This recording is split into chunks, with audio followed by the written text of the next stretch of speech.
por ejemplo, Ricardo, me cuenta mi madre de que estuvo en Capilla del Monte buscándote y que no te supo encontrar, digamos, que sos alguien de que ansía ser buscado. Mirá que mi vieja no es alguien, digamos, súper metida con los asuntos de seres de otro terreno y cosas inexplicables, pero bueno, indudablemente algún ruido andas teniendo. ¿Y podés contarnos un poco de dónde venís vos y cómo es tu historia y cómo llegás a Capilla?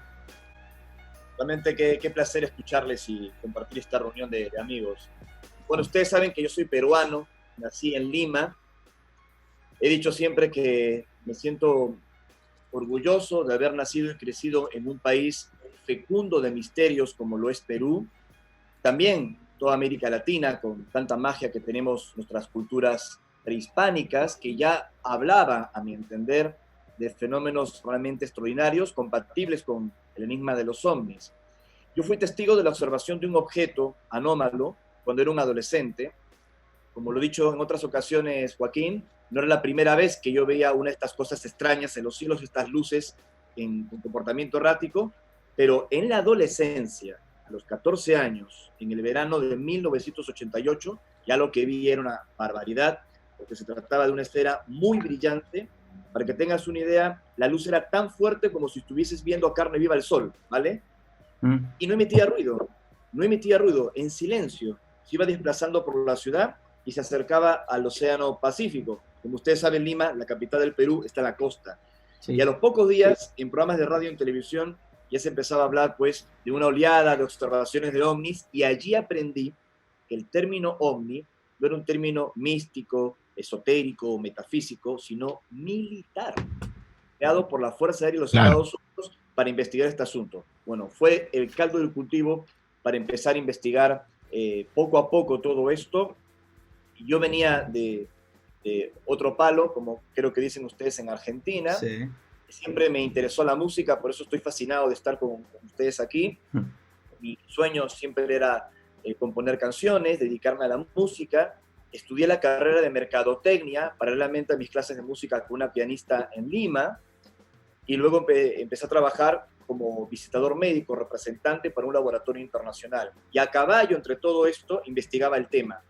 Y de pronto, al aparecer en la televisión de Perú, contando mi historia, las experiencias que había tenido, lo que estaba investigando, me despidieron, me echaron del trabajo.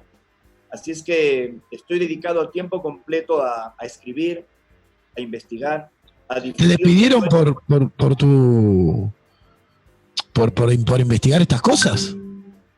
Yo ya tenía años investigando este tema, pero obviamente mis responsabilidades en la compañía estaban muy bien vistas, estaba muy bien considerado. Como digo, era un laboratorio internacional, yo era representante de esa firma, Sí. pero al aparecer en un show que se llamaba Los Especiales de los Domingos, que se veía en todo el Perú, y lo conducía el asesor científico del presidente Fujimori, el astrónomo Abraham Levy, y empezamos a hablar pues sobre todo el tema de estos avistamientos, porque estábamos viviendo en ese año 99 una oleada de observaciones que obligó a la Fuerza Aérea del Perú, o sea, la Fuerza Aérea del Perú, a crear una oficina de investigación militar sobre este tema. Bueno, yo aparecí en los medios hablando de los contactos, hablando de estas experiencias, las investigaciones, y se armó un problema importantísimo. Tremendo. Perdón que interrumpa, Ricardo. Les voy a cortar el video a todos como para hacerlo. Es como en formato radio. Perdón que me tome el atrevimiento, pero así nos pueden seguir escuchando la gente vía Twitch. En formato radio. Dale, disculpen que haga esto. Yo quería decirle la verdad que a Ricardo cómo encara él a una persona, como es mi caso, por ejemplo, que yo no creo, pero no por una postura de hacerme el raro, de decir no creo para darme aires de no sé qué, sino que no tengo la capacidad de creer. A mí me encantaría creer.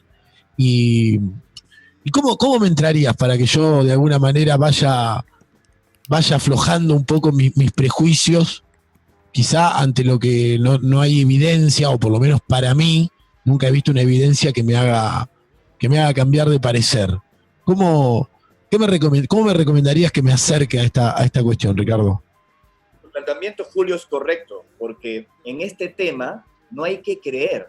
La creencia se basa en la fe, que es la convicción de lo que no se ve. El fenómeno ovni no es materia de creencias, es un tema periodístico de información.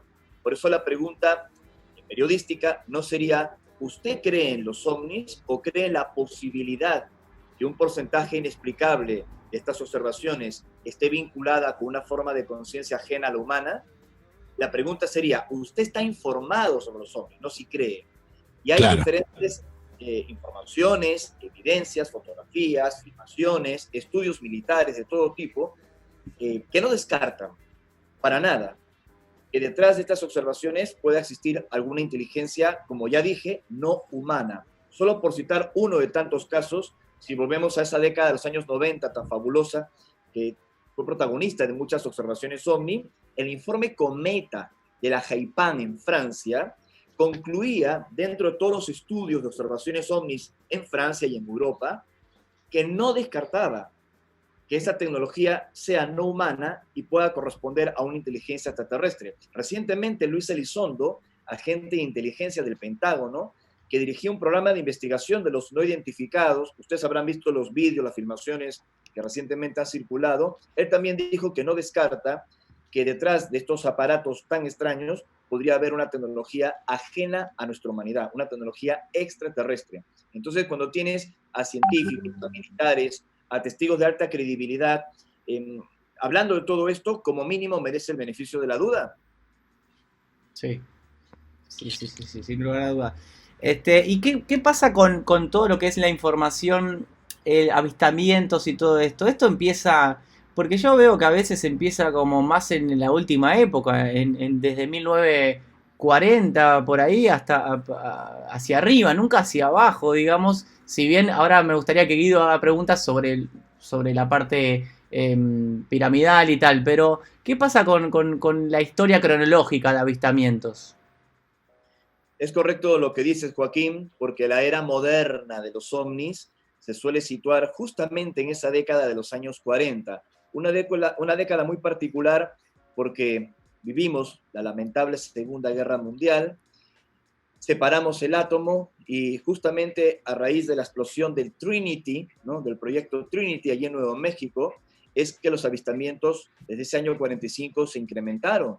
E incluso 2 años antes de Trinity, también en los Estados Unidos, se había hecho un experimento que el gobierno norteamericano ha negado oficialmente, como se trató el experimento Filadelfia, un caso que ustedes seguro ya habrán oído mencionar, en donde un acorazado, el US Elrich, tenía que desaparecer no solo ante las pantallas del radar, como apenas aceptó en su día el presidente Ronald Reagan, sino que desaparezca ante la vista de los marines que se encontraban allí, los militares, ¿no? Así que todos estos experimentos, estas circunstancias, como que despertaron algo para que estos seres se manifestasen y traten de llamarnos la atención. Pero como bien razonas, Joaquín, este fenómeno es antiguo, no empezó en los años 40. Estoy convencido, absolutamente seguro, que ellos, sean quienes sean, se encuentran entre nosotros desde la noche de los tiempos. No puede achacarse solo a imaginería religiosa, arquetipos o interpretaciones de mitos un poco jugadas.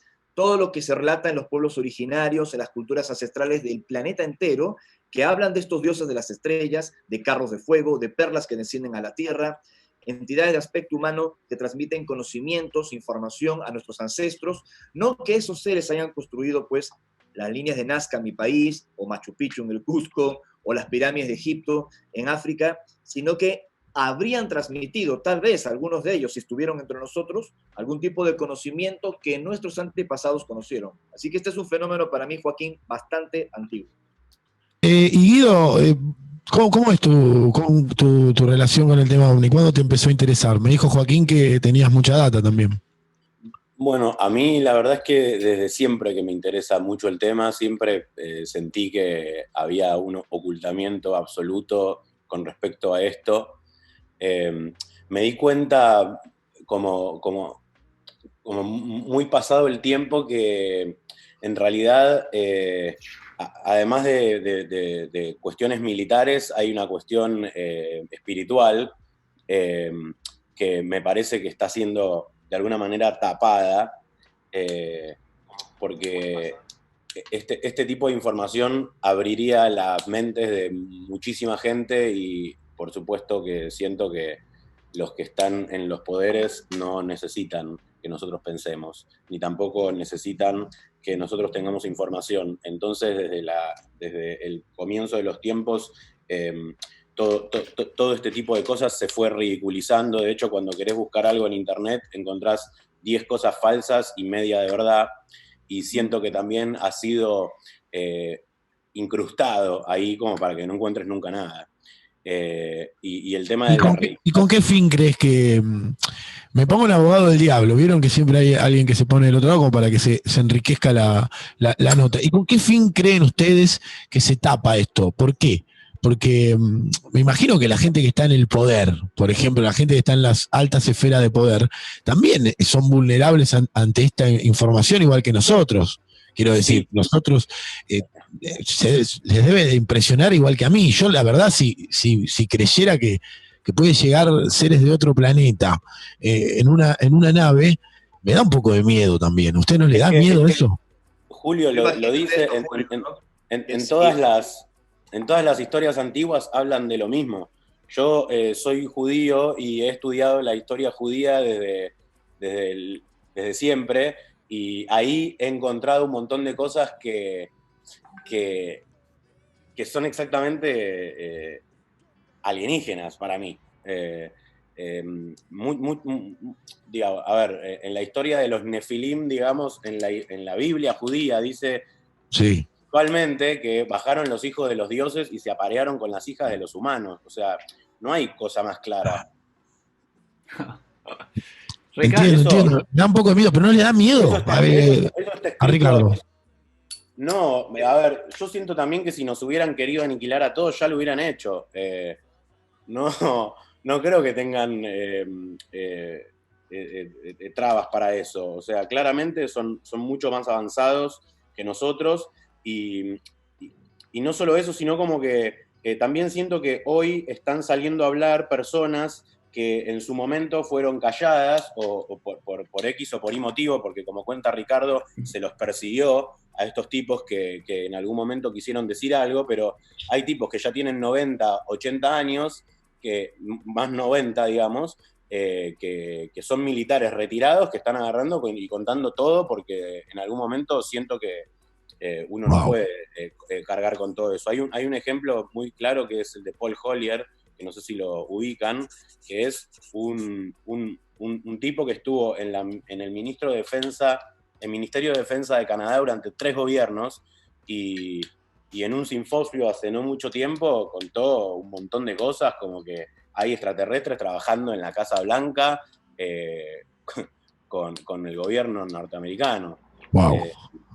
¿Y vos, Ricardo, creés que, por ejemplo, esas teorías de que están entre nosotros acá también, camuflados así en personas? O sea, ¿tendrían nuestro mismo aspecto? A ver, hay varios detalles que estaba escuchando, estoy de acuerdo con el análisis que ha seguido, disculpen la interrupción. Obviamente que no es sencillo aceptar el contacto con entidades de otros mundos o de otras realidades. Cuando yo me refiero al término extraterrestre, no me refiero exactamente a una entidad con una escafandra que viene desde un disco volante de chapa y que aterriza al pie del Cerro Uritorco. Cuando digo extraterrestre, me refiero a todo aquello que está más allá de nuestra comprensión terrestre, porque este es un asunto muy complejo, muy amplio, donde además de la posibilidad de civilizaciones avanzadas de otros mundos, de otros planetas, tal vez como la Tierra, también podrían existir seres de otros planos, de otras dimensiones, que podrían estar interactuando con nosotros en este mismo espacio, pero vibrando en diferentes tiempos. Y obviamente que la sola presencia oficial, el día que llegue ese momento, tal vez, de estas entidades, pone en cuestionamiento, y ahí viene la pregunta tuya que hacías minutos atrás, Julio, sobre el ocultamiento, ¿no? Porque ¿qué pasaría si esta información sobresale con intensidad, llega a la opinión pública de manera oficial, verificada? Nuestros paradigmas culturales, científicos, incluso religiosos, se tambalean, ¿no? Claro. Nuestros ejércitos, en nuestras fronteras, nuestro concepto de Dios, nuestro concepto de ciencia, lo que se les ocurra, empezaría a atravesar una crisis. Aunque para mí la presencia de estos seres y esta información de que no estamos solos en el cosmos es una gran ventaja de libertad, de crecimiento, porque el simple hecho de uno acercarse a estos temas, y estoy de acuerdo con lo que decía Guido, tiene un aspecto, aunque suene una locura, espiritual. Y sí, cambia todo el juego. Exactamente, todo está relacionado, un tema absolutamente de conciencia. Sería una barbaridad pensar que una galaxia como la nuestra, como es la Vía Láctea, que tiene pues más de 100.000 millones de estrellas, ¿no? La misma cantidad de neuronas que tenemos en el cerebro, y galaxias como la nuestra, se calcula más de 100.000 millones de posibilidades de que seamos los únicos, o sea, sería un gran desperdicio de espacio, como diría Carl Sagan. Sin embargo, recientemente, la British Columbia de los Estados Unidos, no, perdón, de Canadá, y también otros estudios que se han hecho en los Estados Unidos, han concluido que al menos en nuestra Vía Láctea pueden existir 6.000 millones de planetas Tierra, ¿no? Ni 6 ni 600, sino 6.000 millones. Esto lo he mencionado ya en otras entrevistas. Y hay diferentes personajes que han sido parte de servicios de inteligencia, pilotos de guerra, exministros de defensa, como el caso de Canadá que se acaba de mencionar.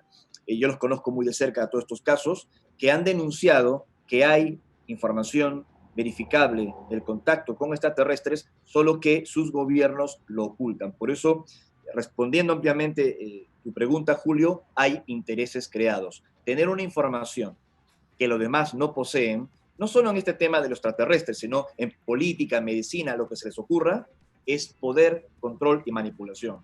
Y aunque suene conspiranoico, esto ha pasado siempre en el tema de los ovnis y su identidad no humana. Increíble. ¿Y no seremos nosotros extraterrestres y no lo sabemos? Mismo, Julio. Bueno, sí. Ojo con esa. Hay personas que claramente somos hijos de las estrellas, siento, por lo menos yo. Pero, Julio, hay tipos que han hecho cosas, o sea, no sé, sin ir más lejos, el que era un científico nazi, ahora me olvidé el nombre, ¿cómo se llamaba? El que inventó el cohete, Werner von Braun. Von Braun.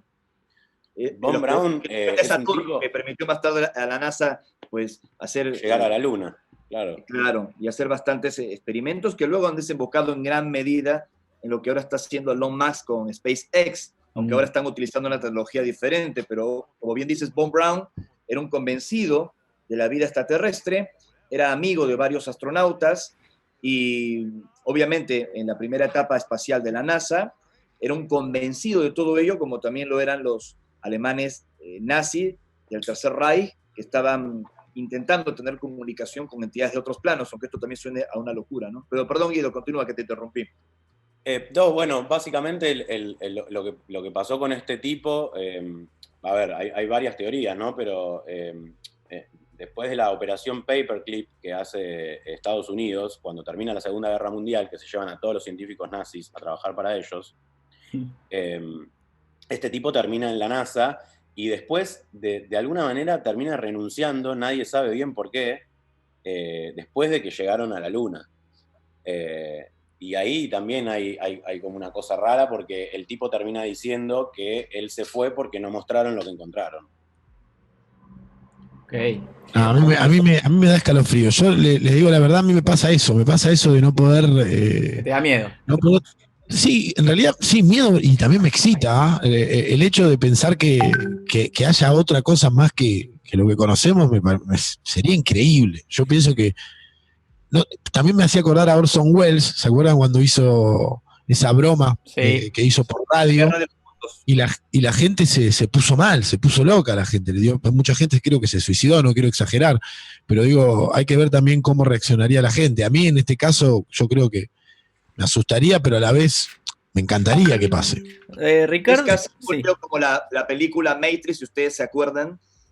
La película Matrix creo que lo grafica bastante bien, que tú eliges entre una pastilla o la otra, entre vivir en el mundo de Disneylandia, en piloto automático como un zombie, solo preocupado pues de tu bienestar material, tu bienestar personal de salud, en acumular riqueza, que no hay nada de malo en ello, en progresar, pero vivir como un zombie, ¿no? En el mundo Disney, como digo yo, y de lo demás te desentiendes, porque son cosas que no puedes integrar en tu propio ser.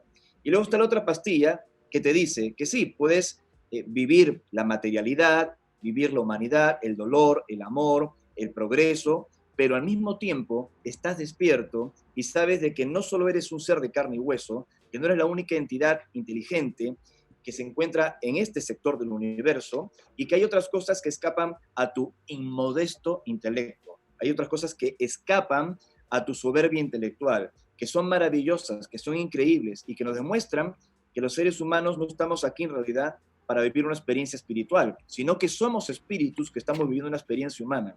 Entonces el contacto extraterrestre amplía nuestros horizontes de conciencia, nos inspira y nos demuestra que este multiverso es fascinante e increíble. Es una cuestión de decisión aceptarlo. Y obviamente que el conocimiento en sí mismo ocasiona miedo por lo desconocido, pero una vez que te inicias en él, es una gran fuente de libertad. Qué lindo eso. Yo quería hacer una pregunta.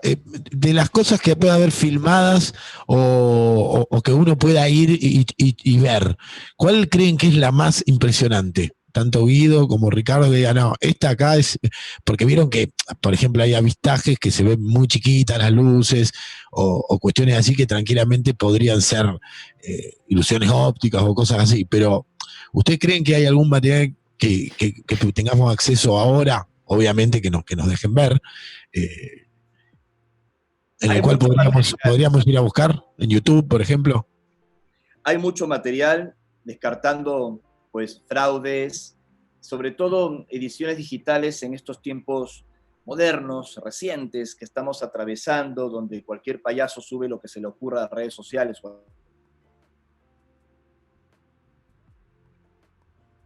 ¿Se cortó? Se fue un poquito, pero siento que... Upa, se metieron... Que no sea la famosa abducción, ¿no? ¿Guido, estás? Sí. Se lo llevaron a Ricardo. Hay un montón de cosas.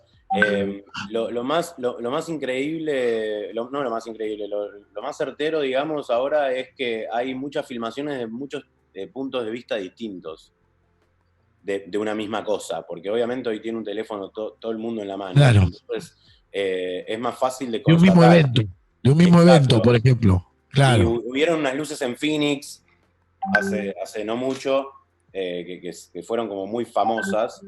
Pero bueno, sí, es medio como lo que te decía hace un rato. Hay mucha información basura en la mitad. Claro. Entonces, es muy difícil encontrar cosas reales. Estamos. Yo creo que hay muchas marcas. Hay muchas marcas en el planeta muy certeras de que estuvieron acá o de que, digo, las pirámides de Egipto, Göbekli Tepe, las construcciones en Bolivia, Machu Picchu. Hay un montón de construcciones monumentales que son imposibles. Las pirámides de Egipto tienen una orientación al norte con un error mucho más bajo del que hoy se puede hacer. O sea, es imposible que hayan sabido también que eso estaba en la mitad del universo. Entiendo. El peso mismo de la pirámide, la cantidad de cubos, son todos diferentes y están armados de una manera que no tiene lógica. Muchos dicen que las hicieron moviendo con árboles y con troncos y no había ni medio árbol ahí cuando hicieron eso. Sí, yo lo que tengo, lo que puedo argumentar desde mi lado de abogado del diablo es el ser humano es capaz de inventar un avión o capaz de inventar cosas muy grandes, tranquilamente puede hacer unas pirámides. O sea, nosotros somos capos también. Está todo bien con los extraterrestres, los bancos, pero nosotros también nos las rebancamos, porque todo esto que estamos haciendo lo hicimos nosotros. Sí, algo que por eso te preguntaba, si hubiera extraterrestres, si nosotros somos extraterrestres, ahí ya no sé qué pensar, porque nunca vimos cómo nacimos en la Tierra, cómo apareció el ser humano en la Tierra. Eso sigue siendo inexplicable hasta para los que no creemos en ovnis, podemos entender cómo el ser humano existe. O sea, eso ya me parece una cosa muy loca. Mirá, Julio, hay algo que es muy claro y es que la cadena de la evolución de Darwin está incompleta. Y eso es en lo que creemos. Por eso pregunto, por eso digo eso. Yo estoy más cerca quizás de creer eso, porque eso realmente, o sea, es muy difícil. Venimos del mono, supuestamente venimos del mono, pero te faltan un montón de eslabones. Sí, además apareció en calzoncillo el mono directamente. Yo tenía un libro Claro. en que arrancaba siendo mono, iba creciendo, creciendo, creciendo, y cuando se transformaba en humano aparecía con calzoncillo. A mí me indignaba eso, porque yo era chiquito, pero decía, ¿qué onda? Ya nació vestido. O sea, y me Che, acuerdo que le preguntaba a mi viejo. Volvió Ricardo, ¿no? Volvió Ricardo, ¿no? Bien, ¿se Bien. escuchan? Sí, perfectamente. Gracias por volver. Estamos en la recta final de Zoom. Tenemos últimos 9 minutos 20. Quiero preguntarte, Ricardo, sobre un poco sobre Carl Sagan un par de preguntas quiero hacerte en una, digamos. Si Carl Sagan para vos fue como algún referente, algo así en tu vida. Después, que si sabés algo del disco que enviaron al espacio, en el cual tenía información, un disco, así un disco como de vinilo, donde tiene información que se llama Sonidos del Planeta Tierra, y le cargaron un montón de sonidos tipo elefante, el llanto de un bebé, la música, le pusieron la música de Chuck Berry, Johnny B. Good, por ejemplo, y cosas que se saben, bueno, que podrían ser decodificadas de una manera, bueno, factible para alguien que tiene el nivel de evolución que tiene el ser humano. Sí. Y después, bueno, otras preguntas sobre el fitoplancton, una cosa así como que encontraron en las estaciones espaciales bichitos que viven abajo del agua de la Tierra, lo encontraron flotando en el espacio, acariciando un vidrio de una nave espacial. Son muchas preguntas, pero no quería dejar de tocarlas de oído. Muy interesante, Joaquín. Bueno, nuevamente les agradezco por esta nota, por compartir con ustedes. Cierro rápidamente la idea antes que se cortase mi conexión. Sí. Hablaba de Marina Popovich, una ingeniero coronel de la Fuerza Aérea de la Unión Soviética que conocí en persona, y en referencia a la pregunta que me hizo Julio sobre evidencias contundentes, una de las que más recuerdo es la que Popovich me entregó, donde se veía la fotografía de la Phobos 2, de una misión espacial a Marte, donde apareció un objeto de 27 kilómetros de largo, ¿no? 27 kilómetros de largo. Es decir, que para irte de un extremo del objeto al otro tenías que tomarte un remis, ¿vale? Entonces, No, increíble. impresionante, y la fotografía fue certificada como auténtica, que no era una anomalía, por los científicos del Cosmódromo de Baikonur, y lo presentó una ingeniero, una piloto reconocida en la Unión Soviética, la primera a romper la barrera del sonido en el año 64 allí, en ese país que también tuve la oportunidad de conocer. Así que evidencias hay. Vuelvo a repetir, el tema de los ovnis no es un asunto de creencia, sino de información. Sí. Sobre lo otro que me preguntaba Joaquín sobre Carl Sagan, Sí. yo de chico, bueno, yo soy mayor que ustedes, pero crecí con la serie Cosmos, que nos adentró en la divulgación científica, en la astronomía, y obviamente que tengo un profundo respeto por la obra de este gran astrónomo norteamericano Carl Sagan, pero también debo decir que él, como otros científicos, comulgaron con el círculo ortodoxo de la ciencia, que negó rabiosamente la existencia de estos seres extraterrestres, ¿no? Okay. Y en algunos de sus libros, el propio Carl Sagan dijo de que a veces los científicos tienen presiones para no decir lo que piensan. Sobre lo del disco de oro de las Voyager, es extraordinario, porque obviamente en esos discos, como los sonidos de la Tierra, creo que referiste, Joaquín, sí, pues contienen lo más maravilloso que puede tener nuestro planeta, que es el arte, ¿no? Que es el arte, la música, los sueños, y todo eso se envió a través de este disco, ¿no? Que me parece que es una excelente carta de presentación de la humanidad al cosmos, que nos escuchen, que nos sientan, sonidos de la naturaleza, piezas musicales fantásticas. Ojalá que ellos no sintonicen nuestros medios de comunicación y vean pues nuestros bombardeos, nuestras guerras, el racismo, nuestros enfrentamientos. Yo creo que antes de intentar un contacto con seres de otros mundos, hay que intentar un contacto entre nosotros. He vivido experiencias increíbles con estos seres. No solo he investigado el tema, sino que hemos tenido la fortuna, la maravilla, no sé cómo describir esto, de haber visto a estas criaturas en contactos programados, acompañados de otros testigos. Hemos invitado periodistas a estos contactos programados en varios países del mundo.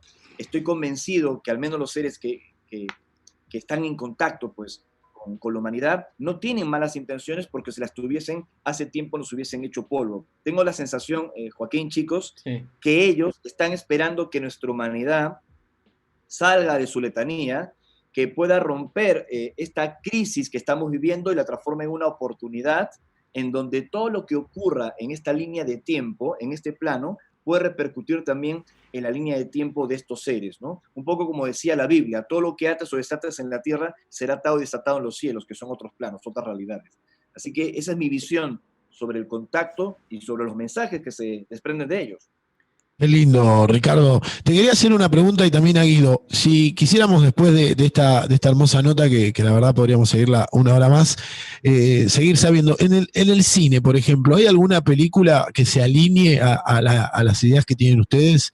Encuentros cercanos del tercer tipo. Exactamente. No es exactamente una película que se alinea a nuestras ideas, sino que es una película que responde a reportes de la Fuerza Aérea de los Estados Unidos. Ah, no muy es una bien. película basada en creencias o en lo que uno supone de los extraterrestres, sino que contó con el aval del astrónomo norteamericano J. Allen Hynek, el padre de la ufología, que asesoró a un veinteañero Steven Spielberg para que haga lo que a mi juicio, y supongo que Guido pensará lo mismo, es una de las películas más fascinantes, más cercanas a la realidad en lo que respecta a los encuentros cercanos. Que esa terminología, añado finalmente, fue creada por el citado astrónomo Hynek. Encuentro cercano de primer tipo, el avistamiento. De segundo tipo, si hay interacción paranormal con los testigos o pueden dejar una marca en el terreno, un aterrizaje.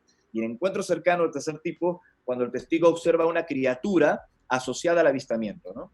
Así que Increíble. me parece que es un documento histórico, como lo decía mi buen amigo, que en paz descanse, Fabio Serpa, más que una obra de ciencia ficción. Ricardo, me gustaría que cerrar un poco y agradecer, Guido, gracias, crack de la vida. Gracias, Julio, también. Gracias, Ricardo. No dejar de mencionar, como bien decías al principio, tu proyecto musical, Mintaka. Contanos de qué va y dónde lo podemos encontrar. Y estos últimos 2 minutos 43, por favor, regalárselos a tu afición y a tus ganas de meter música. Eres muy generoso que nos permitas compartir todo esto, más aún con la maravillosa música que ustedes hacen con indios y todo lo que ustedes también pues, llevan adelante con el arte. Yo creo que el arte, como lo decía Nicolás Roerich, el arte puede salvar a la humanidad, ¿no? La inspiración, la poesía, la música, las pinturas, porque toca las fibras más íntimas del ser humano, ¿no?